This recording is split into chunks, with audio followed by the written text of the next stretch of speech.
하겠습니다. 우리 함께할 하나님 말씀은 우리 시편 126편 5절, 6절 두 절 말씀 같이 보도록 하겠습니다. 시편 126편 5절, 6절 두 절 말씀 같이 보겠습니다.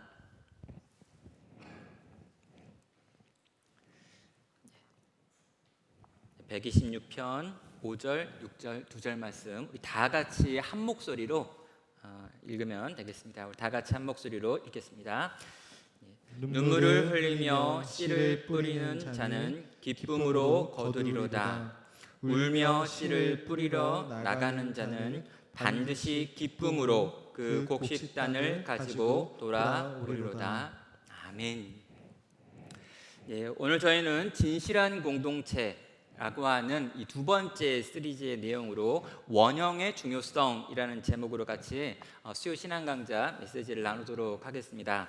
여러분, 강의안을 여러분에게 다 주어졌는데요. 이 강의안을 보시면서 또 가정에 계신 분들은 온라인상으로 보내진 강의안 링크를 타고 들어가셔서 강의안을 보시면서 이렇게 강의를 들으시면 훨씬 좋을 것 같고요. 중간중간에 제가 또 설명하는 부분들, 부연하는 부분들이 있으니까 같이 고려하면서 말씀 들으면 되겠습니다. 엄마 오리 신드롬이라고 하는 것이 있습니다. 이 각인 이론이라고 해서요. 1973년도에 노벨 생리학 및 의학상을 수상한 콘라드 로렌스라고 하는 분이 만든 이론입니다. 이분은 이제 동물들을 특히 연구하다가 특별히 오리를 연구하는데, 오리가 알에서 태어나가지고 처음 보는 것을 자기의 엄마라고 생각하고 따라다니고 이렇게 움직이는 모습들을 보면서 이 각인 이론이라고 하는 걸 제시를 했습니다. 그러니까 오리가 처음 딱 태어나가지고 오리 엄마를 봐야 되는데, 사람을 보게 되면 오리씨가 사람인 줄 알고 사람처럼 행동하고 사람을 따라다니는 것들을 보이는 것을 이 각인 이론이라고 이야기를 합니다. 태어났을 때 가장 먼저 보는 것이 중요하다라고 하는 것을 보여주는 이론이죠. 그런데 그 태어났을 때 처음 보는 것이 중요하다라고 하는 이 표현이 교회를 말할 때도 되게 중요한 표현이 됩니다. 우리 아이들에게 교회는 어떤 곳인가 라고 하는 한번 질문을 해보면 우리 아이들은 과연 교회를 어떻게 생각할까요? 제가 생각해 보니까 저희 집의 아이들은 교회에 대해서 부정적인 감정이 아주 클 것 같다라는 생각을 하게 됩니다. 왜냐하면 제가 어렸을 때 기억에 제가 교회를 가려고 나오려고 그러면 저희 아이들이 제 발을 붙들고 아빠 교회 같이 마, 나랑 같이 놀아 막 이렇게 막 소리를 지른 적이 여러 번 있었기 때문입니다. 그때 제가 좀 더 지혜로웠더라면 교회 간다는 말 안 하고 직장 간다 이렇게 이야기하면서 나왔어야 되는데, 그때 제가 이제 교회 간다, 교회 가야 돼, 교회 가야 되니까 잠깐 이제 그만 놀자 이렇게 이제 이야기를 했는데, 우리 아이들이 느끼기에 교회는 아빠를 빼앗아 가는 곳, 엄마를 빼앗아 가는 곳으로 각인되지 않았을까라는 생각을 하게 됩니다. 이 사춘기가 되어가지고 점점 여기 교회에 잘 안 가려고 그러고 또 이렇게 신앙에 대한 회의감을 표현하고 있는 저희 자녀들을 보면서 제가 느끼는 마음인 거죠. 태어나서 처음 만나는 교회, 태어나서 내가 처음 다니게 된 그 교회가 실제로 세상에 있는 모든 교회는 이럴 것이다 라고 하는 생각을 하게 만든다는 것입니다. 저는요, 목사가 되어가지고 한참이 지난 다음에서야 제가 속해 있는 교단 외에 다른 교단에 있는 목사들을 만나고 다른 교단에 있는 성도들을 만날 수 있었습니다. 그런데요, 제가 이렇게 대한예수교 장로회라고 하는 장로교에서 자랐고 또 장로교의 목사가 되었는데요, 제가 이 장로교 외에 다른 교단, 침례교라든가 또 감리교회에 있는 다른 목사님과 만나서 대화하다 보니까 신앙의 색깔이 달라도 그렇게 다를 수가 없구나, 성경관도 다르고 교회론도 다르고 심지어 구원론에 있어서도 차이를 보이는구나 라고 하는 것들을 알 수 있게 된 거죠. 저는요, 제가 태어났던 그 교단과 제가 태어나서 자랐던 그 교회를 모든 교회라고 생각했는데, 실제로 그렇지 않은 교회가 굉장히 많았고 그렇지 않은 교회들을 다 지옥 간다라고 생각을 하면 세상에 천국 갈 사람이 별로 없다라고 하는 걸 나중에 좀 생각하게 된 것입니다. 내가 처음 만난 곳, 내가 처음 경험한 교회를 세상에 있는 모든 교회일 것이다 라고 생각했던 것이 저에게도 있었다라는 것이죠. 동일하게 우리에게 각인되어 있는 교회는 무엇인가, 어떤 모습인가 라고 하는 것도 질문하고 싶습니다. 우리 대부분이 태어나서 처음 봤던 교회는 어떤 교회입니까? 그리고 내가 처음으로 신앙생활을 할 때 들어가서 경험했던 그 교회는 어떤 교회였는지가 대단히 중요하다는 것이죠. 그리고 그때 가졌던 그 교회에 대한 생각이 이후에 내가 경험하게 되는 모든 좋은 교회, 옳은 교회, 바른 교회를 규정하는 틀이 될 수 있다라고 하는 생각을 해보는 것입니다. 그런데 그런 의미에서 우리 대부분이 만났던 또 처음 경험했던 교회들은 건물의 이미지가 아주 강하고요, 또 조직의 이미지가 강하고 프로그램의 이미지가 강할 수 있습니다. 왜냐하면 한국 교회 대부분이 건물과 조직과 프로그램으로 구성되어 있는 경우들이기 때문입니다. 그래서 내가 무슨 교회 다닌다라고 말할 때 떠올리는 첫 번째 그림은 그 교회 건물입니다. 그런 다음에 두 번째로 떠올리는 건물은 그 교회 담임 목사라고 하는 거죠. 그리고 몇 가지 이미지들이 떠오르는데 그 교회 조직도라든가 그 교회에서 회의했던 모습들, 그 교회가 가지고 있는 몇 가지 행사들에 대한 이미지를 떠올린다라는 거예요. 즉 한국의 대부분의 성도들이 각인되어 있는 교회의 모습은 조직으로서 교회라는 것입니다. 진실한 공동체, 인격적인 관계를 누리는 공동체, 사랑을 나누고 사랑을 베푸는 공동체에 대해서 별로 우리가 경험한 적 없는 상태로 여기까지 신앙생활하고 교회 생활을 했을 수 있다는 것이죠. 자, 그래서 우리가 지금 계속 진실한 공동체를 만들어야 된다라고 하는 이야기를 하는데, 교회가 진실한 공동체가 돼야 합니다라고 하는 요 말을 할 때 요 진실한 공동체를 만들지 못하게 만드는 가장 큰 이유가 바로 나일 수 있는 것입니다. 왜요? 내가 봤던 공동체는, 내가 봤던 교회는 진실한 공동체라고 하기보다는 조직으로서 교회였던 경우가 많기 때문입니다. 그래서 우리가 정말 진실한 공동체를 만들어야지, 함께 울고 함께 우는 그런 공동체를 만들어야지, 인격적으로 관계를 맺으며 평생을 함께 할 만한 그런 사람들이 모이는, 그런 마음과 마음을 나누는 그런 공동체를 만들어야지 라고 생각을 할 때요, 중요한 건 내가 이미 가지고 있는 기존 교회에 대한 생각을 잠깐 내려놓고요, 각인되어져 있는 교회를 내려놓고 과연 성경이 뭐라고 말하는지를 차근차근 듣고 배우고 정리하고 실제로 성경이 말하는 교회를 내가 꿈꾸는 교회로 바꾸는 작업이 있어야 한다는 것입니다. 내가 봤고 내가 경험했던 것이 모델이 아니라 성경이 우리에게 뭘 말하고 있느냐라고 하는 것이 가장 중요한 원칙이 되어야 한다는 것이죠. 그렇다면 성경은 이 진실한 공동체에 대해서 뭐라고 말하고 있는지 한번 차근차근 들어보도록 하겠습니다. 먼저 성경이 말하는 공동체가 어떤 것인지 우리가 배우고 또 가르쳐야 되는데요, 성경에서 공동체에 대해서 뭘 말하고 있는가, 우리가 배워야 될 것이 어떤 것인가 살펴보면 한 세 가지 정도를 살펴볼 수 있습니다. 첫 번째로 배워야 될 것은 하나님 나라 공동체가 어떤 것인지에 대해서 배워야 되고요, 두 번째는 이 공동체의 가장 큰 특징이 사랑이기 때문에 과연 우리는 어떻게 사랑해야 되는지를 성경을 통해서 배워야 합니다. 그리고 더 온전한 사랑, 더 깊은 사랑으로 나아가는 방법이 어떤 것일지에 대해서도 우리는 성경을 통해서 배워야 하는 거죠. 우리가 이미 경험했던 교회들에서 배우는 게 아니라 성경은 교회를, 성경은 공동체를, 성경은 공동체의 가장 중요한 것을 무엇라고 말하는지를 한번 물어보고 거기서 배우고 배운 걸 가지고 가르치고 듣고 해야 한다는 것입니다. 첫 번째로요, 우리가 하나님 나라 공동체에 대해서 배워야 한다라고 이야기를 하는데요, 하나님께서 하나님 나라를 세우실 때 공동체로 세우셨다라고 하는 걸 기억할 필요가 있습니다. 자, 이 공동체로 세웠다라고 하는 이 표현은 하나님이 하나님 나라를 이 땅 가운데 예수님을 통해서 가지고 오십니다. 그런 다음에 예수님께서 이 나라를 가르치기 위해서 뭔가 책을 막 쓰지도 않았고요. 뭔가 거대한 조직을 만들지도 않았고요. 뭔가 어떤 운동체를 만들지도 않고 몇몇 제자들을 키우는데 3년이라고 하는 시간을 꼬박 다 썼다라고 하는 부분에 주목할 필요가 있습니다. 그럼 예수님께서요, 제자들을 훈련시키셨죠. 그런데 12명일 때도 있고 70명일 때도 있고 나중에 보면 120명일 때도 있지만 이 공생의 3년 대부분의 기간 동안에 예수님은 이 12명에 해당하는 사람들과 함께 시간을 보내며 소그룹 안에서 끊임없이 먹고 마시고 이동하고 함께 자고 함께 배를 타고 함께 그들에게 무언가 가르치고 그들의 질문을 받는 아주 일상을 함께 나누는 3년간의 동고동락을 했다라고 하는 이 부분을 한번 생각해 볼 필요가 있습니다. 만약에 예수님께서 하나님 나라에 대한 지식을 가르쳐야 된다라고 생각을 했다면요, 이 제자들보다 훨씬 더 똑똑한 친구들이 많이 있습니다.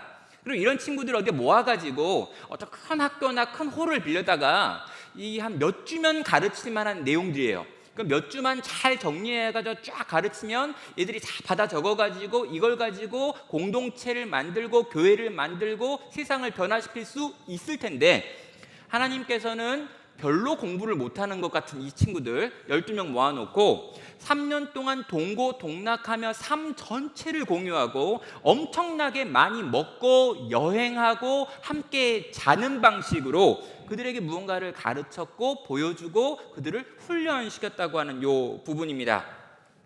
왜 그런 걸까라고 물어보면 하나님께서 이런 방식으로 하나님 나라를 이 땅 가운데 가지고 오고 싶으셨기 때문입니다. 그리고 제자들 역시 동일하게 이런 방식으로 복음을 가르치고 복음을 가르친 대상들과 함께 살면서 신앙 공동체를 만들었고 이게 초기 교회의 모습이 되었다는 것이죠. 다시 말해서 하나님 나라가 공동체를 통해서, 그러니까 이 진실한 공동체라고 하는 작은 사람들의 모임들을 통해 가지고 이루어졌다라고 하는 것을 성경은 곳곳에서 우리에게 보여주고 예수님이 그 본이 되시며 초대교회 사도행전에 나와 있는 대부분의 교회들이 50명, 100명이 안 되는 규모의 교회들이었고 그들이 모여가지고 함께 예배할 뿐만 아니라 각각 가정에서 모이고 예배했던 모습을 보면 이 공동체가 하나님 나라의 방식이었다라고 하는 것을 성경을 통해서 보게 됩니다. 이런 목회자로서요, 제가 어떤 교회를 지금 이렇게 품고 있습니다. 제가 이 나눔교회를 섬기라고 하나님이 부르셔가지고 이 교회를 섬기는데요, 제 마음의 소원이 뭐냐면 제가 섬기는 나눔교회가 하나님 마음에 합한 교회이면 좋겠다라는 생각이 있어요. 제가 열심히 수고하고 섬기고 제 삶과 제 시간과 제 많은 것들을 쏟아부어서 섬기는 이 교회가 하나님이 기뻐하시는 하나님의 계획 가운데 있는 그런 교회이기를 원하는 마음이 제게 있다는 거죠. 그런데 만약에 하나님의 계획과 뜻과 무관하게 제 열심으로 교회를 세워서 모든 사람이 박수를 친다 한들 하나님께서 박수치지 않는 교회라면 저는 제 인생을 다 날리고 허비한 것으로 결정이 된다는 것입니다. 동일하게 여러분도 마찬가지죠. 우리 성도님들도요, 여러분이 한 교회에 속해가지고 그 교회를 섬기고 그 교회 안에서 함께 수고하고 애쓰며 평생을 살았는데 여러분이 평생 수고했던 그 교회가 하나님께서 원하시고 바라시고 계획하셨던 그 교회여야 되는 거 아니에요?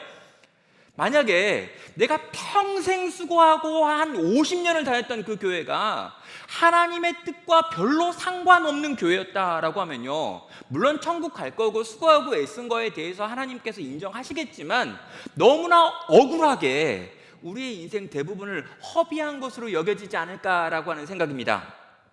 여러분, 정말 하나님이 기뻐하시는, 하나님이 바라시는 그 교회를 우리는 만들어 가야 되고요, 그런 교회를 꿈꿔야 되고요, 그런 꿈꾸는 그 교회를 위해서 우리의 인생을 부어야 되는 게 아닐까라고 하는 질문을 여러분에게 하는 것입니다. 그래서 우리는요, 성경을 통해서 하나님 나라의 공동체가 무엇인지를 배워가야 합니다.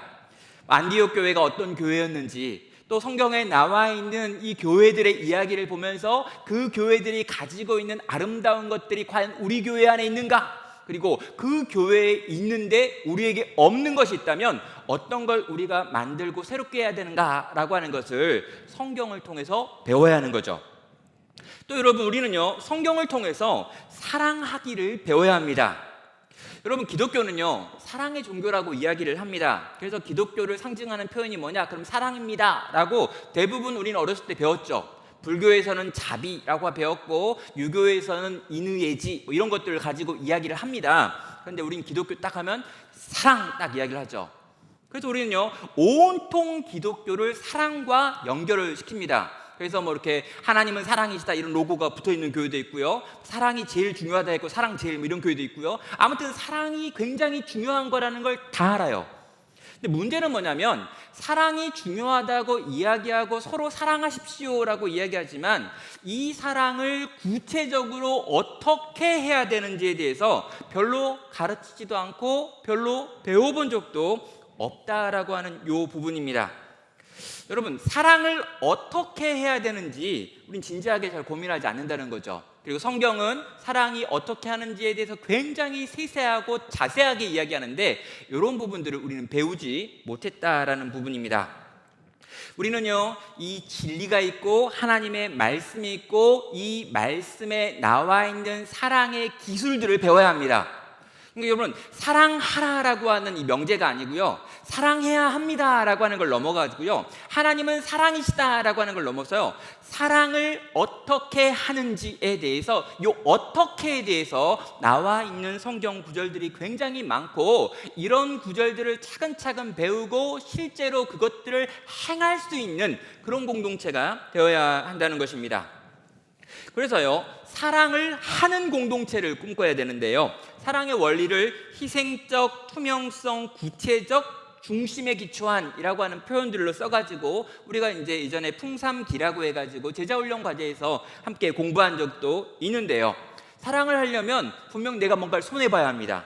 사랑을 하려면요, 진실해야 돼요. 나를 투명하게 드러내야 되죠.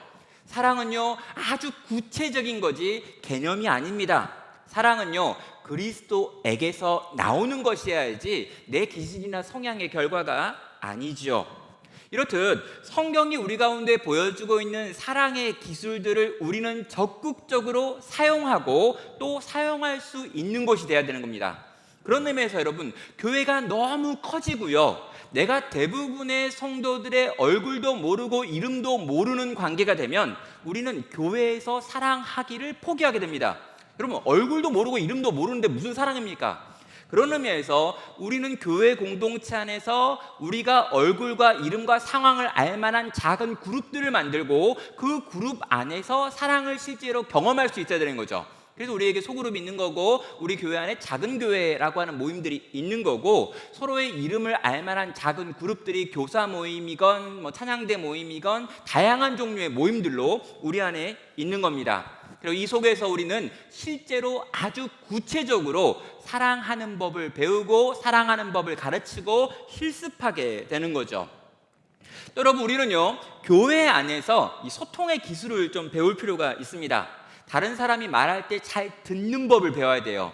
그리고 상대방과 공감하는 방식들도 교회 안에서 배워야 되죠. 여러분, 사람을 알아가는 것도 교회여야 되고요, 이 사람을 잘 배워서 어떻게 이 사람을 회복시킬 수 있는가라고 하는 것을 연구하고 배우고 깨닫는 것도 교회 공동체여야 되는 것입니다. 또 교회에서 우리는요, 함께 시간을 보내죠. 누군가를 위해서 사랑하려면 반드시 그 사랑하는 대상과 함께 시간을 보내야 합니다. 여러분, 그냥 내가 너를 사랑한다가 아니라 사랑한다면 그 사람을 위해서 내가 쓰는 시간이 실제 계산할 수 있는 거고요, 그 사람을 위해서 쓰는 돈을 계산할 수 있는 거다라는 거예요. 이전에 여러 번 이야기했습니다. 사랑은 개념이 아니고 사랑이 있다, 내가 정말 널 사랑한다라고 하면 눈에 보이고 숫자로 셀 수 있는 무언가로 이 사랑이 증명되어야 한다라는 이야기를 여러 번 여러분에게 말씀드렸는데, 바로 그런 곳이 교회 공동체여야 하고 성경이 우리에게 가르치는 사랑의 내용이고 기술인 것입니다. 또 여러분, 함께 울고 함께 웃으며 하나가 되어 같은 소리를 내는, 이걸 우리는 경축이라고 표현할 수 있는데요. 함께 소리내어 울기도 하고 웃기도 하고 서로가 축하하기도 하고 약한 사람을 이렇게 세워주기도 하고 함께 이 길을 걸어갈 수 있게 북돋는 일들도 교회 공동체에서 끊임없이 일어나야 되는 사랑의 구체적인 모습들인 것입니다. 그럼 교회 공동체는 어떤 공동체냐라고 말하면요, 성경이 가르치는 관계를 맺는 법, 사랑을 배우고 가르치는 곳이 교회 공동체여야 된다라고 지금 성경은 우리에게 이야기하고 이런 것들을 우리가 배우고 가르쳐야 한다는 거예요. 또 마지막으로요, 더 온전한 사랑으로 나아가야 합니다라고 이야기하는데요, 이 더 온전한 사랑, 더 깊이 있는 사랑으로 나아가려면 우리에게 필요한 게 두 가지 정도가 있는데, 우리 안에 있는 갈등을 해결하는 기술이 우리에게 있어야 합니다. 또 용납과 용서의 기술 같은 것들도 우리가 성경 안에서 배워가지고 실제로 우리의 삶 가운데 적용을 해야죠. 이 갈등을 해결한다라고 하는 이 부분은요, 교회가 세상에서 가장 못하는 부분인 것 같습니다. 왜냐하면 한국 교회를 이 많은 세상 사람들이 떠올릴 때 가장 먼저 떠올리는 것 중에 하나가 교회의 분열입니다. 끊임없이 교회가 분열되었고 교단이 분열되었고 우리 동네마다 분열된 교회들이 있고, 동네마다 실제로 이런 분열로 인해서 교회가 쪼개지고 깨지고 같은 교회 건물 안에서 지금도 싸우고 있는 교회들의 이야기를 너무나 많이 듣는다는 거죠. 왜 그런 걸까요? 우리는 갈등을 해결하는 방법을 성경이 말하고 있음에도 불구하고 실제로 잘 배우지 못했고 해본 적이 없기 때문입니다. 그러면 교회는요, 갈등 해결에 전문가들이 모인 곳이어야 합니다. 그런데 현실 교회는요, 갈등을 해결하기보다는 갈등을 키워가는 공동체예요. 끊임없이 분열하고 끊임없이 갈등이 일어납니다. 그리고 뭔가 눈에 보이는 갈등은 없지만 위장된 평화라고 하는 방식으로 너도 좋고 나도 좋은데 실제로 전혀 서로에게 관심이 없는 그런 종류의 모임들도 너무나 많죠. 심지어 인사 안 하고 인사 안 받기 운동, 그리고 눈빛 전쟁, 아주 독살스러운 눈빛으로 상대를 째려보고 다른 사람은 다 환하게 웃다가 이 사람은 안 웃고, 이런 방식의 일들이 교회 안에서 일어납니다. 왜냐하면 제가 그걸 어떻게 아냐고요? 제가 있었던 청년 공동체 안에도 똑같은 일들이 있더라는 거예요. 그러니까 이 친구도 굉장히 신앙이 좋고 영향력도 많은데 이 친구가 서로가 서로를 딱 만나는 순간 찬바람이 쫙 불면서 서로가 서로의 눈빛이 교차가 딱 되고, 인사를 했냐 안 했냐 그러고 얘 친구들이 나중에 패싸움을 하는, 대놓고 싸우진 않아요. 그러나 이 친구가 패거리가 돼가지고요, 서로가 서로를 절대 인정하지 않는 그런 일들이 교회 안에서 일어나고 실제로 그런 일들을 해결할 방법이 교회 안에 없던 것들을 봅니다. 파벌을 만들고 딸을 시키죠. 그럼 제가 청년들만 그런 줄 알았고요, 청소년들만 그런 줄 알았는데, 제가 교회에 와가지고 장년들을 봐도요, 장년들 속에서도 동일한 일들이 거의 유사하고 비슷하게 일어나는 것들을 볼 수 있었습니다. 그래서요, 교회에서 상처받았습니다 라고 하는 말들을 많이 듣게 되고요, 상처받아서 교회를 옮겼다라고 하는 사람들과 상담을 하면 아주 유치한 이유들이 있고 그 유치한 이유들로 인하여 아주 고통당하다가 교회를 떠나고 교회를 옮기는 일들이 지금도 교회 안에서 비일비재하게 일어나더라는 거예요. 정말 교회면, 정말 신앙 공동체면, 정말 예수를 주로 고백하는 사람들의 모임이면 이런 문제들을 잘 해결해야 될 것 같은데, 이런 문제들을 거의 해결할 능력이 없는 이 땅에 있는 교회들이 너무나 많다라는 거죠. 갈등이 있으면 대부분 갈등을 묻어버립니다. 갈등이 없는 척하지요. 그리고 갈등이 어느 정도 심화되어져서 해결할 수 없다라고 생각하면 갈등을 해결하기보다는 그냥 교회를 옮기는 쪽을 선택하는 방식을 계속해서 선택하는 거예요. 여러분, 여러 번 그래서 교회를 옮긴 다음에 나오는 결과가 뭐냐면 이 갈등을 해결할 수 있는 능력을 전혀 갖지 못한 어른이 되어 있는 거죠. 여러분, 이런 부분에 있어서 우리는요, 훈련받고 연습하고 준비가 돼야 합니다. 그런데 왜 이렇게 교회는 갈등 해결의 능력이 부족한가 라고 제가 고민을 해봤는데요, 깨닫게 된 게 요거 하나 있습니다. 뭐냐면요, 일단 목사가 갈등 해결을 못해요. 제가 저를 보니까 그래요. 그리고 제가 왜 목사는 갈등 해결을 잘 못하는가, 사람과 사람 사이에 갈등이 생기거나 또 사람들 간의 갈등의 문제를 왜 조정을 못하는가라고 생각을 했더니 잘못된 신앙과 잘못된 믿음이 있었던 것 같아요. 뭐냐면 사람과 싸우지 말고 하나님과 싸워서 하나님을 움직여라 라고 하는 우리 믿음의 선배님들이 했던 말이 있는 거죠. 그래서 사람과 사람 사이에 갈등이 일어나고 사람과 나 사이에 갈등이 일어날 때 이 갈등을 해결하는 방식이 그 사람을 찾아가 가지고 당신은 왜 이런 일을 하는가, 나는 이런 마음이다, 당신의 마음을 솔직하게 말해주고 내 마음을 솔직하게 이렇다, 이런 대화와 갈등 해결의 과정을 통과해서 문제를 해결하는 게 아니라 15일 기도하러 산에 들어갔다 오겠습니다 라고 해서 혼자 산에 들어가거나 아니면 강대상에서 자기를 시작하는 거죠. 그러니까 문제의 해결 방법은 그 사람과 만나가지고 그 사람과 대화를 해야 되는데 이 문제는 해결하지 않고 하나님과 만나서 이 문제를 해결하겠다라고 하는 방식으로 많은 경우 문제를 해결해 왔기 때문에 실제로 사람과 사람 사이에 일어나는 갈등의 문제를 해결할 능력이 너무나 부족한 상태가 되어버린 건 아닌가라는 생각을 합니다. 어떻게 하냐고요? 제가 좀 그런 것 같아가지고요. 우리 아내랑 관계가 굉장히 어려웠습니다. 수년간 어려웠고 10몇 년간 어려웠고 거의 한 15년 동안 어려웠던 것 같아요. 결혼 제가 20년 차가 지금 다 돼가고 있는데, 그러니까 이 결혼 20년 차 중에서 처음에만 1, 2년은 좀 정신없게 보낸 것 같고 나머지 한 14년 정도는 아주 치열한 싸움과 갈등과 복잡함과 이런 걸 막 보냈던 것 같고요. 이 문제가 해결되지 않았어요. 기도도 안 한 게 아니고 늘 하나님께 일렀죠. 하나님, 제가 도대체 왜 될지 모르겠다고, 내가 주를 위해 이렇게 열심히 일하는데 왜 나를 인정하지 않는지 모르겠다고 이러면서 엄청 많이 하나님께 알렸거든요. 이렇게 하나님이 아무런 조치도 안 하시더라고요. 아무튼 그래가지고 굉장히 힘들었는데 실제로 그 문제는 저와 아내가 대화하고 진지하게 그 문제를 드러내놓고 갈등을 해결하기 위한 과정을 통과하고 때로는 싸우고 때로는 이걸 가지고 잠 못 자는 일이 있으면서 해결해야 될 문제인데, 이런 문제들을 해결하지 않고 실제로 하나님과 함께 뭔가 해보겠다라고 하면서 사람과 사람 사이에 일어나는 문제에 대해서 별로 관심도 없고 준비도 안 됐고 가르쳐진 적도 없으니까 그런 목회자들이 있는 곳에서 실제로 배우고 양육받은 성도님들이 이런 갈등을 해결할 수 있는 능력을 갖고 있을 가능성이 없다라고 하는 생각이 들던 거죠. 여러분, 갈등을 해결해야지만 우리는 피상성에서 벗어날 수 있습니다. 갈등이 일어나고 그 갈등을 해결하는 과정을 하면서 실제로 내가 누군지 네가 누군지가 드러나고 둘 다 벌거벗겨진 채로 상대방에게 자기를 드러내는 법들을 배우게 되면서 다음 단계로 더 넘어가고 더 깊은 친밀함으로 넘어갈 수 있는데, 교회는 어떤 의미에서 갈등이 일어나면 안 되니까 철저하게 서로에게 보여주고 싶은 그 모양만 보여주며 살아가다가 내가 상태가 안 좋아져서 보여주기 싫은 모습이 드러날 때쯤 되면 이 교회에서 다른 교회로 옮기는 방식으로 내가 안전함을 선택한 건 아닌가라는 생각을 하는 겁니다. 그러면 교회는요, 용납과 용서의 기술을 유일하게 가르쳐줄 수 있는 곳이 바로 교회입니다. 누군가를 좀 품어줄 수 있고요, 누군가를 진짜 용서할 수 있는 능력은 오직 교회에만 있어요. 왜냐하면 하나님께서 우리를 용서하셨기 때문이죠.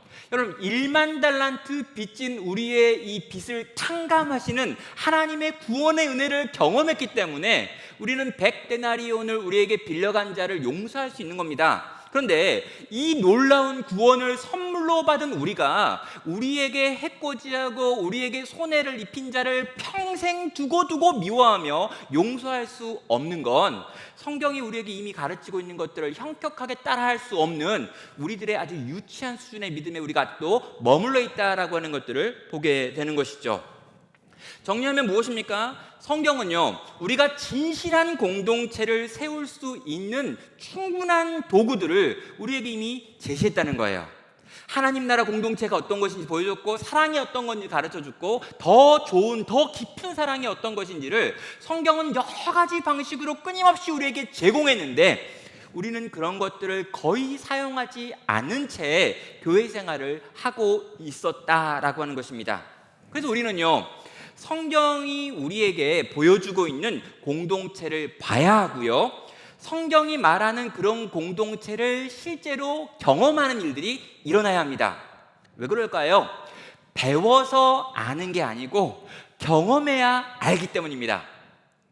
여러분, 강의나 세미나나 훈련 프로그램이나 캠페인을 통해 가지고 우리는 이런 문제들을 해결하려고 노력을 합니다. 그래가지고 어머니 학교, 아버지 학교, 아들 학교, 뭐 삼촌 학교, 이모 학교 막 이런 것들 막 만들어내요.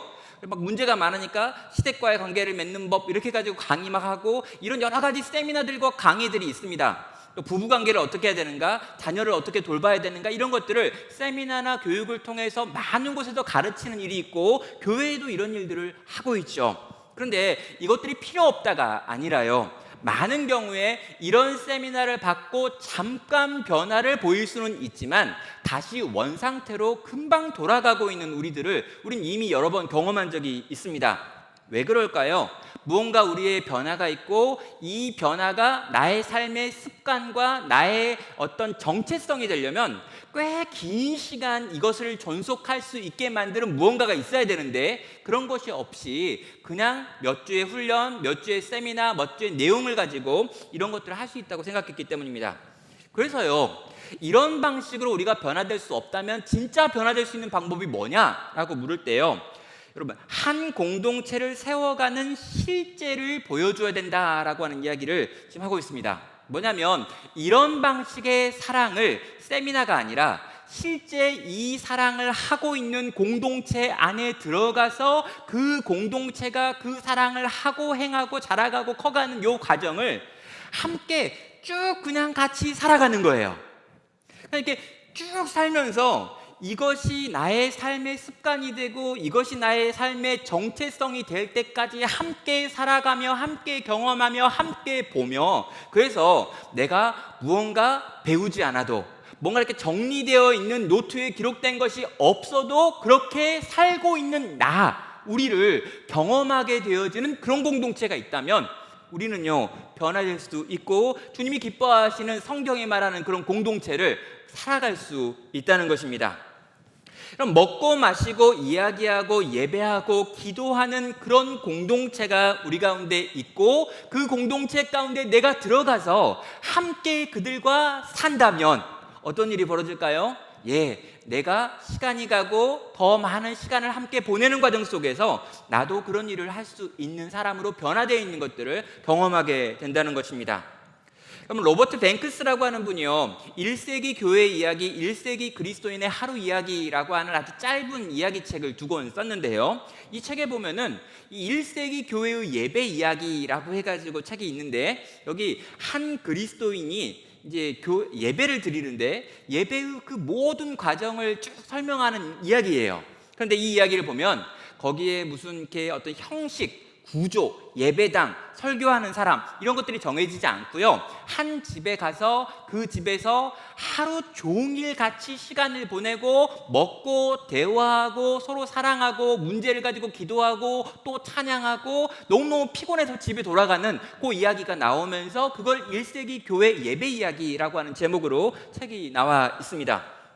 여러분, 만약에 내가 정말 그런 공동체 안에 들어가서 실제 그렇게 성경에서 나와 있는 그 사랑을 베풀고 행하는 모임 가운데 있다면 우리는 은연중에 그런 종류의 사랑을 할 수 있는 사람으로 자라고 변화될 수 있다는 것입니다. 자, 여러분, 그래서요, 진실한 관계를 만들어가는 본이 되어지는 공동체가 우리 가운데 있어야 합니다. 그리고 그런 공동체를 만들고 그 공동체 가운데 누군가를 초청하는 일들이 일어나야 하는 거죠. 여러분, 사람을요, 목적을 위한 도구가 아니라 사람 자체가 목적인 그런 진실한 공동체가 우리 안에 만들어지고 바로 그 공동체로 사람들을 초청할 수 있어야 한다는 것입니다.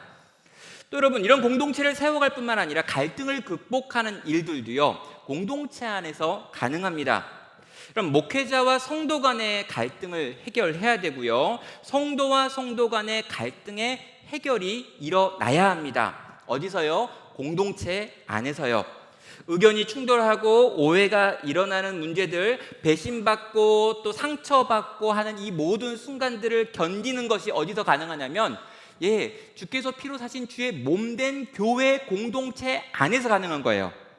저는요, 제가 섬기는 나눔교회 안에 당회라고 하는 이제 조직이 있습니다. 이 장로님들이 이제 이렇게 있는 조직이죠. 그리고 이 장로님들과 이 가족들이 있어요. 근데 이 장로님들과 이 가족들이 함께 모이는 그 모임이 너무너무 좋은 공동체다라고 하는 생각이 있습니다. 물론 당회라고 하는 이름 자체는 회의하기 위한 모임이고요, 교회의 여러 가지 업무와 일들에 대하여 회의하고 결정하는 최고 의결기구라고 하는 성격이 있습니다. 그런데 많은 경우 저희가 모여가지고 뭘 하냐면 잡담을 나누고 맛있는 걸 먹고 실제로 어딘가에 놀러 가고 시간을 많이 허비하고 함께 마신 커피의 수는 수백 잔이 될 겁니다.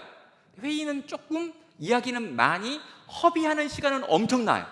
근데 여러분, 근데 그 시간이요, 실제로 많은 경우에 공동체 안에서 우리가 어떻게 해야 되고 어떤 사랑을 베풀어야 되고 어떤 것들을 이렇게 가야겠다라고 하는 것들을 정하는 회의 아니지만 훨씬 더 중요한 시간으로 채워져 있는 것들을 보고 있는 것입니다. 그리고 저의 인격이나 제가 가지고 있는 문제들, 제가 가지고 있는 갈등들이 해결되어지는 것도 그 공동체 안에서 이루어지는 거죠. 여러분, 성도와 성도 간의 갈등을 해결하는 것도 공동체여야 합니다. 회의를 많이 하는 것이 교회가 아니고요, 함께 예배하고 함께 시간을 보내고 함께 그 갈등을 가지고 기도하고 서로가 서로를 위해 기도해 주면서 함께 울어주고 함께 웃을 때 우리는 교회 공동체라고 하는 곳에서 우리 안에 있는 갈등을 해결할 수 있는 능력과 힘을 배우게 된다는 거죠. 교회는요, 회의하는 곳이 되면 안 되고요, 사랑을 나누는 곳이 돼야 되고요, 예배하는 곳이어야 된다라고 하는 것으로 정리해 봐야 볼 수 있는 것입니다. 여러분, 회의체로서는요, 끊임없이 조직을 만들고요, 이렇게 조직이 되고 회의를 많이 하면 나오는 결론은 분열과 분쟁입니다. 여러분, 우리가 회의를 많이 하는 거 되게 위험한 거고요, 그래서 우리가 회의보다 더 중요한 게 뭐냐면 교제를 나누고 실제로 예배를 하나님께 드릴 수 있는, 하나님과 교제하고 사람들끼리 교제하는 바로 그 모임, 그것이 우리가 품어야 되는 공동체의 모습이 되는 거죠. 수직적으로는 하나님을 예배하는 모임, 또 기도하는 모임이지만 수평적으로는 사랑에서 나오는 경축과 성도의 교제가 일어나는 곳이 바로 우리가 꿈꾸는 교회의 모습이 되는 것입니다. 그리고요, 이런 공동체 안에 속해 있을 때 인격의 성숙이라고 하는 것이 일어나지요. 여러분, 회의를 많이 하고요, 조직을 만들면요, 분열과 분쟁이 일어날 뿐만 아니라 인격의 성숙이 일어나지 않습니다. 점점 더 종교적인 사람이 되어지고요, 점점 더 법에 익숙한 사람들이 되어가고요, 어떻게 하면 내가 내 정치력과 힘을 가지고 내가 원하는 대로 이 문제를 해결할 수 있는가에 대해서 끊임없이 생각하는 그런 종류의 사람이 됩니다. 어떻게 아냐고요? 회의를 많이 하는 교회 가서 보면 알아요. 굉장히 회의를 많이 하는 교회들에 가서 보면 실제로 이 회의를 많이 하는 공동체의 특성이 몇몇 권력과 힘이 집중되어 있고 그 힘을 중심으로 이런 일들이 일어나고 있다라고 하는 걸 그 교회의 분위기 속에서 느낄 수 있지요. 인격의 성숙이 일어나지 않습니다. 여러분, 예수 믿고 신앙생활을 오래 했으면 오래 한 그 신앙생활이 그의 인격과 성품 안에 드러나고 나타나야 되죠. 정말 사랑스럽고 매력적인 사람이 돼야 되는 거예요. 저는 이거에 확신이 있습니다.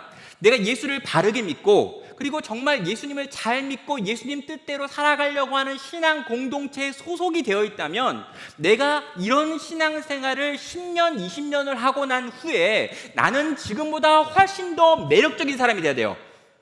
훨씬 더 매력적인 사람이 돼야 됩니다. 맞죠? 우리 김정 권사님 훨씬 더 매력적인 분이 되셨잖아요. 지금 우리 20년 전보다 훨씬 더 매력적인 권사님이 되어 계시고 10년이 더 지나시면 더 매력적인 분이 될 겁니다. 왜요? 우리가 지금 신앙을 바르게 갖고 있고 바른 신앙 공동체 안에서 계속해서 지금 성장하고 성숙하고 자라가고 있으니까요. 우리는요, 회의가 있는 조직 공동체가 아니라, 회의를 주도로 하는 조직 공동체가 아니라 사랑과 예배를 드리는 신앙 공동체로, 영적인 가족 공동체로 함께 살 거고요. 그렇게 살아갈 때 우리의 신앙과 우리의 믿음과 우리의 성품에 성령의 열매들이 나타나고 우리는 점점 매력적인 그리스도인들이 되어가는 것입니다. 교회의 리더는 서로 사랑하고 하나님을 예배하는 것을 보여주는 사람들인 것이고요. 점점 회의가 줄어들고 점점 예배가 깊어지는 것이고요. 성도의 교제의 깊이가 아주 깊은 차원으로 내려갈 수 있는 모임으로 우리의 모임들이 변화가 되어야 한다는 것입니다. 그래서요, 진실한 공동체를 위해서 우리에게 필요한 게 뭔가? 그래, 성경이 그렇게 말하고 있고 그 성경이 말하고 있는 그런 공동체를 우리가 보여줘야 되는데, 그럼 그런 보여줄 수 있는 공동체를 우리가 어떻게 만들어야 되는가라고 말할 때 지금 4번에서 원형 공동체라고 하는 이야기를 하고 있습니다. 이 원형 공동체는 뭘 말하는 거냐면, 가장 먼저 이 교회 안에 이런 공동체 하나를 만들어서 이 공동체가 나머지 모든 모임들의 본이 되고 모델이 될 만한 그런 모태가 되어지는 본이 될 만한 그런 공동체를 먼저 만들고, 이 만든 모임을 중심으로 동심원으로 점점 더 많은 다른 모임들이 만들어지고 들어와서 그런 모임들을 만들어갈 수 있는 모델이 필요하다라고 하는 것입니다. 여러분, 이 진정한 공동체의 원형 공동체를 누가 만들어야 되냐면 목사가 만들어야 됩니다. 교회의 중직들이 만들어야 됩니다. 그러니까 장로님들, 권사님들, 목자님들은 실제로 이 진실한 공동체를 만들겠다, 내가 이 공동체를 만들어야지, 이 공동체를 만드는 사람이 되어야지 라고 하는 생각을 해야 돼요. 문제는 뭐냐면요, 제가 가장 문제입니다. 그럼 이 목사로서 저는 누구인가라고 물어볼 때, 제가 대학원을 들어가고 신학을 공부하기 시작할 때 제 마음의 가장 간절한 소원은 설교자가 되는 거였습니다. 그래서 하나님 말씀을 바르게 연구한 말씀을 정말 잘 전하는 탁월한 진리의 선포자가 되어야겠다라고 하는 것이 제가 품었던 목사에 대한 그림이었어요. 그리고 저는요, 그 일을 열심히 했습니다. 그리고 열심히 준비했고, 열심히 가르쳤고, 열심히 가르침을 계속했고, 그 일에 많은 시간들을 투자했어요. 심지어 그걸 잘하기까지 하죠. 그러면 그걸 저는 열심히 했단 말이에요. 잘했습니다. 계속해서 했습니다. 그래서 정말 그 영역에 있어서는 다른 사람들이 보이기에도 잘할 만한 수준의 경지에 이르렀다고 말하면 좀 고만한 것 같은데, 거짓말이 아니니까 그냥 말하죠. 전 경지에 이르렀어요. 근데 여러분, 제가 그 경지에 이른 다음에 그것이 인정받고 그것에 대해서 사람들이 좋아하고 우리 성도님들이 기뻐하고 감사해하고 또 많은 분들이 그런 설교를 듣겠다고 우리 나눔교회에 오셔가지고 정착하셨습니다. 새가족들이 와가지고 우리 교회 왜 왔냐 그러면 인터넷에 있는 조영민 목사의 설교를 듣고 왔다라고 하는 사람이 그렇게 많아요, 여러분. 죄송합니다. 근데 그게 정말 저는 좋고요. 그런 방식으로 교회가 커지는 것도 지금 경험하고 있습니다. 그런데 이렇게 좋지만 좋음에도 불구하고 여러분, 이게 갖고 있는 문제가 있어요. 제가 없으면 어떻게 되죠? 제가 어느 날 말을 못하게 되면 어떻게 될까요? 제가 만약에 여기에 없으면 어떤 일이 벌어질까요? 굉장히 난감합니다. 또 여러분, 제가 만약에 교회를 설교하는 곳이다 라고 말하면 저보다 더 설교를 잘하는 사람이 나타나면 저와 그 사람을 바꾸겠나요? 또 물어볼까요? 만약에 누군가가 저한테 와가지고요, 지금 우리 나눔교회보다 훨씬 더 가르치기 좋은 환경과 여건을 제공할 거고 더 많은 사람에게 복음을 들려주고 진리를 들려줄 수 있는 공동체가 있으니 거기로 오라라고 말하면 저는 어떻게 되는 걸까요? 제가 만약에 가르치는 것, 설교하는 것을 목사의 가장 중요한 정체성이라고 생각하고 저의 가장 중요한 정체성이라고 생각한다면, 저는요, 저희가 더 많이 가르치고 더 많은 사람에게 영향을 미치고 더 많은 사람에게 설교를 들려줄 수 있는 그런 곳에서 오라고 하면요, 두 번도 생각하지 않고 거기 가가지고 전해야 되는 게 맞죠?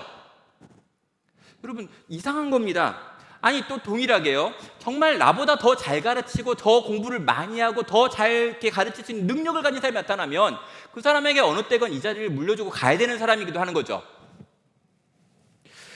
저는요, 그게 맞나라고 하는 생각을 하게 됐습니다. 정말 그게 옳은 건가? 그게 좋은 건가? 그게 과연 목사로서 저를 향한 부르심인가라고 하는 생각을 했는데, 또 다른 가능성이 있는 거죠.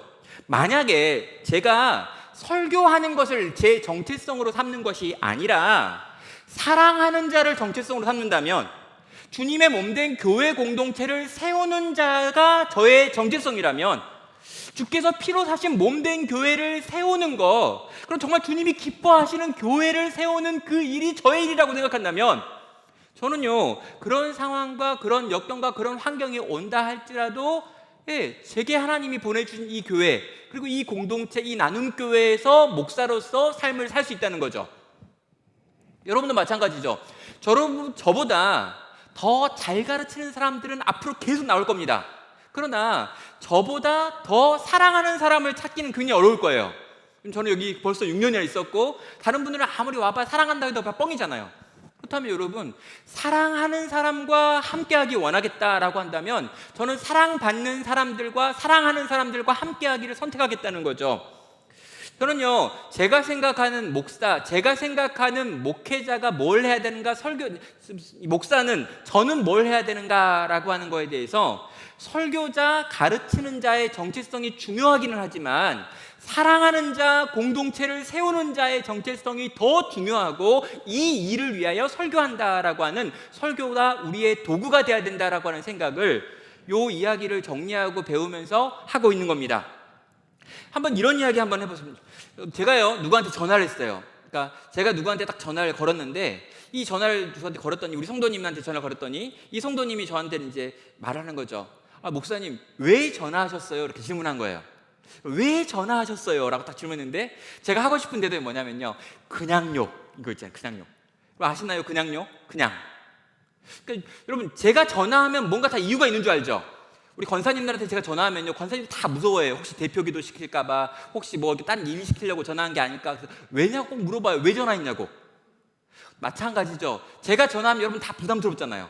뭘 맡기려고 한 게 아닌가, 뭘 시키려고 한가. 아니요, 그냥요. 그냥 목소리 듣고 싶어서, 그냥 한번 얼굴 보고 싶어서, 그럴 수 있는 관계가 된다면 얼마나 좋을까.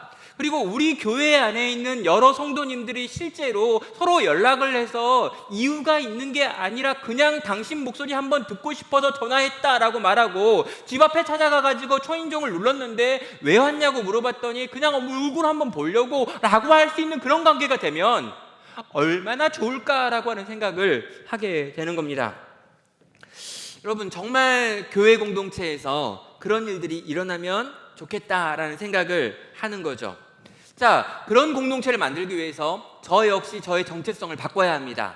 나는 설교하는 사람이 아니라 사랑하는 사람이 되야겠다.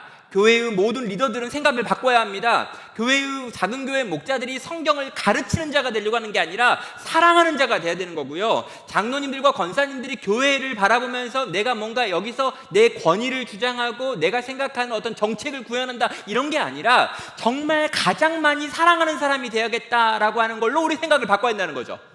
그 일이 우리에게 일어나야 합니다. 리더십이 바뀌어야 되는 거고, 리더십이 목표하는 생각이 달라져야 되는 거죠. 그리고 이런 공동체를 만들기 위해 필요한 건요, 전략적으로 접근할 필요도 있습니다. 교회의 핵심 되어지는 그룹들이 먼저 진실한 공동체가 돼야 되죠. 그래서요, 우리 장로님들, 권사님들, 리더들, 목자들, 이분들이 먼저 서로가 서로를 아주 사랑하는 특별한 그룹들이 되는 것, 이 원형 공동체를 이분들이 먼저 이뤄야 합니다. 그리고 그 변화가 동심원을 만들면서 점점 더 확장되어 가는 것이 가장 좋은 모델이 되겠죠. 그리고요, 또 여기서 우리가 이 땅에 있는 교회의 특성상 모두가 다 공동체가 될 수 있지는 않다라고 하는 것도 인정할 필요가 있습니다. 그래서 단계적으로 어떤 분들은 공동체성이 아직 부족하니까 공동체성이 만들어질 때까지 기다려주는 일도 일어나야 되고요, 또 자발적으로 참여할 수 있도록 여러 가지 단계를 교회 안에도 만들어주는 여러 가지 순차적인 전략적인 접근도 필요합니다. 또 이 공동체성이 계속해서 유지되고 점점 더 깊어지게 만들기 위해서 우리 안에 있는 끊임없이 조직으로 돌아가려고 하는, 더 편하고 더 익숙하고 내가 이미 각인되어 있는 그 공동체, 그 조직으로 돌아가려고 하는 우리의 마음과 싸우기 위해서 우리가 계속적으로 리더들이 이런 진실한 공동체를 경험하고 누릴 수 있는 모임들이 계속 만들어지고, 그 모임에서 먹고 마시고 놀고 쉬는 일들이 일어나는 것들도 필요하죠. 정기적인 모임들이 시작돼야 되고요, 자원자들과 함께 지금 진실한 공동체가 시작돼서 이 진실한 공동체가 우리의 삶의 한 일부가 되어질 수 있도록 만드는 일들이 나와야 합니다. 그럼 진실한 공동체에서 뭘 해야 되냐라고 물을 수 있죠. 뭘 하는 거냐면 먹고 찬양하고 말씀 나누고 자기 이야기하고 기도하고 흩어지는 거예요. 복잡하고 어려운 게 아니라 일단은 먹고 일단 시간을 보내고 하다가 갑자기 누가 찬양하면 찬양을 하고 서로의 기도 제목을 나누다가 같이 기도를 하고 그리고 이야기하다가 집에 가고, 그런 일들이 반복적으로 우리의 삶의 한 일부가 되어가지고 특별한 것들이 아니라 아주 일부고 아주 일상적인 것이 되어가지고 이 일들이 계속해서 우리 안에서 일어나고 나타나는 것이 만들어지면 그것을 중심으로 그곳을 원형 공동체, 정말 하나님의 백성들이 함께 사는 것이 어떤 것인지를 보여주는 공동체가 우리에게 형성이 된다는 것입니다. 자, 말씀의 이제 결론을 내리도록 하죠.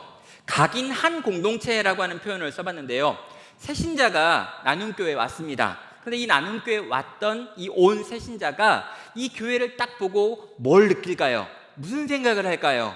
어떤 그림을 그릴까요?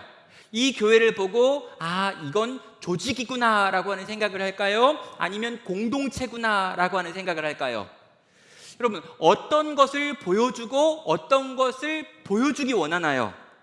성경은 분명 공동체에 대해서 아주 강하게 얘기하고 공동체로 하나님 나라가 이루어졌다고 말하는데, 우리 나눔교회는 조직으로서, 회의로서, 어떤 성경을 가르치는 학교로서의 성격이 강한 곳으로 각인을 시킬까요? 아니면 정말 서로 사랑하는 사람들이 모여가지고 함께 사랑하는 공동체구나, 함께 예배하는 공동체구나 라고 하는 것으로 믿지 않는 자 세 가족이 왔을 때 보여주고 드러나는 걸까요? 우리는요, 이 질문 앞에서 어느 쪽인가를 택할 수 있다는 것입니다. 우리는 어떤 교회를 꿈꾸고 있는지 물어보는 거죠. 여러분, 조직을 만드는 데는요 1년이면 된다고 합니다. 그래서 조직도를 쫙 짜고요, 회장 부회장 짜고요, 이렇게 해가지고 무슨 부수를 만들고요, 여기에 장들을 쫙 세우면 조직을 1년 만에 만들고 짜는 건 가능해요. 조직표 그대로 들고 와가지고 그 안에 넣으면 되죠. 그런데 공동체를 만드는 일은요 10년이 걸린다고 이야기를 하더라고요. 그럼 10년이 걸리는 일을 지금 시작 안 하면 어떤 일이 벌어질까요? 내년에도 시작 못 하겠죠. 그럼 11년이 걸리고 12년이 걸리는 겁니다.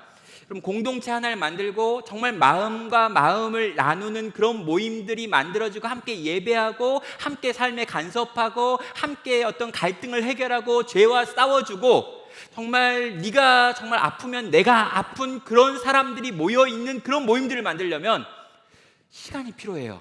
그리고 많은 시간을 거기에 써야 되고 열정과 에너지를 부어야 합니다.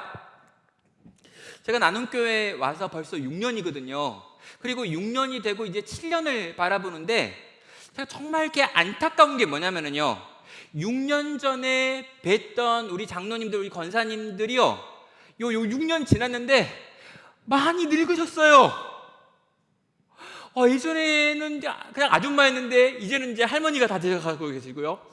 예전에는 그냥 할머니였는데 이제는 이제 힘드시겠다, 거동이 힘드시구나, 이런 느낌이 드는 분들이 되어가고 있어요. 물론 애들은 무지막지하게 컸죠.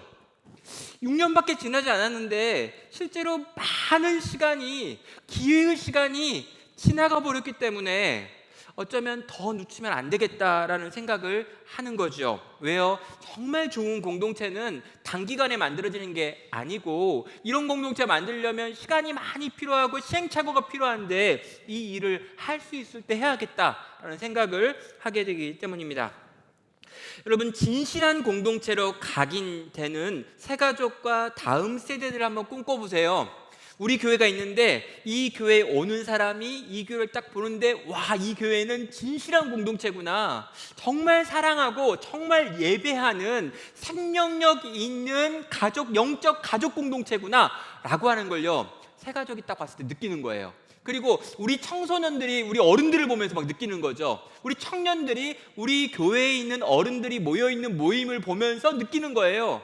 여기는 세상에 없는 곳이구나, 이런 거 있잖아요. 세상에서 만들어낼 수 없는 곳이구나. 정말 성경이 말하고 있는 그 가치를 가지고 살아가고 있는 사람들이 모여가지고 죄와 싸우고 갈등을 해결하고 서로 사랑하고 함께 울고 함께 웃고 있구나, 흉내가 아니라. 와, 그러면 얼마나 좋을까요? 그리고 진실한 공동체로 각인된 성도들이 그럼 또 만들어가는 그 공동체는 어떤 모습일까요? 지금보다 이유가 훨씬 더 좋은 진실한 공동체가 중심이 되는 그런 교회가 나눔 교회가 되면 얼마나 좋을까라는 생각을 하는 겁니다. 여러분, 이 세대는요, 정말 우리는요, 정말 지금 여기 계신 우리 성도님들은요, 진실한 공동체를 본 적이 없고요, 대부분 다 조직교회를 봤어요. 우리가 가지고 있는 각인은 조직교회예요. 그런데 이 조직교회에서 벗어나서 진실한 공동체를 만들기 위하여 애쓰고 노력해야 되는 거죠. 많은 걸 뿌리지만 별로 결매와 결실을 얻지 못할 수도 있어요. 중요한 건 뭐냐면요, 우리가 지금 열심히 씨를 뿌리고 열심히 시행착오를 해서 진실한 공동체 비스무리한 걸 만들어 놓으면요, 우리 다음 세대나 이후에 오는 새신자들이요, 우리를 딱 봤을 때 우리를 통해서 각인되는 교회는 진실한 공동체를 닮은 교회인 거죠. 그러면요, 그들은요, 훨씬 더 쉽게, 훨씬 더 편하게, 훨씬 더 익숙하게 진실한 공동체를 만들어갈 수 있다는 겁니다. 지금 우리가 씨 뿌리지 않으면, 지금 우리가 수고하지 않으면, 지금 우리가 노력하고 애써서 우리가 가지고 있는 각인을 뛰어넘어서 성경이 말하는 교회를 꿈꾸고 노력한다면 우리의 다음 세대는요, 정말 성경이 기뻐하는 바로 그 교회를 각인하고 경험하고 누리면서 자라다가 만들어낼 수 있다는 거죠. 시편 126편 5절과 6절은 말합니다. 눈물을 흘리며 씨를 뿌리는 자는 기쁨으로 거두리로다. 울며 뿌리러 나가는 자는 반드시 기쁨으로 그 단을 가지고 돌아오리로다. 성경의 가르침대로 진실한 공동체를 세우는 일은 어려운 일입니다. 진실한 공동체로 사는 일은 이 땅의 교회를 향한 하나님의 가르침이지요. 주의 뜻을 위해서 우리가 수고로이 애쓰고 노력할 때 주님은 분명히 기쁨의 단을 거두게 하시겠다고 약속하셨습니다. 그 약속을 신뢰하고 정말 진실한 공동체를 이후 세대에게 물려주기 위해 오늘 우리는 이 교회를 만드는, 이 진실한 공동체를 만드는 일에 뛰어들어야 합니다라고 여러분에게 권면하고 싶은 것입니다. 우리 한번 같이 찬양할까요? 우리